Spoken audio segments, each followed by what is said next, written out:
মহিমান্বিত রজনী পবিত্র লাইলাতুল কদর আজ।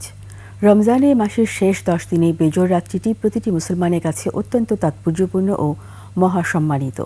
পবিত্র কোরআন শরীফের বর্ণনা অনুসারে মহান আল্লাহ এই রাত্রিকে অনন্য মর্যাদা দিয়েছেন, যে রাতের ইবাদতে অধিক সওয়াব অর্জিত হওয়ার প্রতিশ্রুতি দেওয়া হয়েছে। বিস্তারিত সিরাত আল মুস্তাকিমের রিপোর্টে।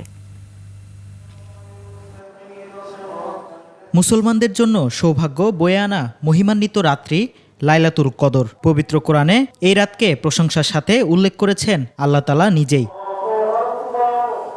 পবিত্র রমজান মাসের লাইলাতুল কদরে অবতীর্ণ হয়েছিল আল কোরআন। তাই মহান আল্লাহর প্রতি শুকরিয়া আদায়ে ধর্মপ্রাণ মুসলমানরা এ রাতে ইবাদত বন্দিগিতে মশগুল থাকেন। কদরের এই রজনীতে মুসলমানরা আল্লাহর সন্তুষ্টি অর্জনের জন্য নফল নামাজ, কোরআন ও হাদিসের আলোকে জিকির, প্রিয়জনদের কবর জিয়ারত এবং নিজের কৃতকর্মের জন্য মহান আল্লাহর কাছে ক্ষমা প্রার্থনা করে থাকেন। সহিহ হাদিসের বরাতে ইসলামী চিন্তাবিদরা বলছেন, এ রজনী আসে রমজানের শেষ 10 দিনের যে কোনো বেজোড় তারিখে। এই রাতে কেউ যদি আল্লাহর কাছে ক্ষমা চায়, আল্লাহর কাছে মাফ চায়, ইবাদত করে এবং কিয়াম করে, মানে রাতের সময়টা নামাজ, বন্দিগি, ইবাদতের মধ্যে কাটায়, তাহলে আল্লাহ রাসূল হাদিসে বলছেন যে তার অতীত জীবনের গফিরা লাহু মা তাকাদ্দামা মিন যামবি, অতীত জীবনের সমস্ত গুনাহ খাতা আল্লাহ তাকে মোচন করে দেবেন এবং ক্ষমা করে দেবেন।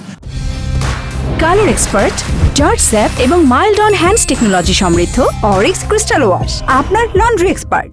লাইলাতুল কদর হওয়ার অধিক সম্ভাবনাময় একটি রাত হচ্ছে 27 রজনী। এছাড়া বেজুর রাতগুলোতে আমাদেরকে অনুসন্ধান করা এবং আল্লাহর কাছে এই রাতের বরকত পাওয়ার জন্য সচেষ্ট থাকা এবং কিছু আমল করতে থাকা, এটা আমাদের কর্তব্য। লাইলাতুল কদরের ইবাদত 30,000 রাত অপেক্ষা অধিক শ্রেষ্ঠ। সিরাত আল মুস্তাকিম, 21 টেলিভিশন, ঢাকা।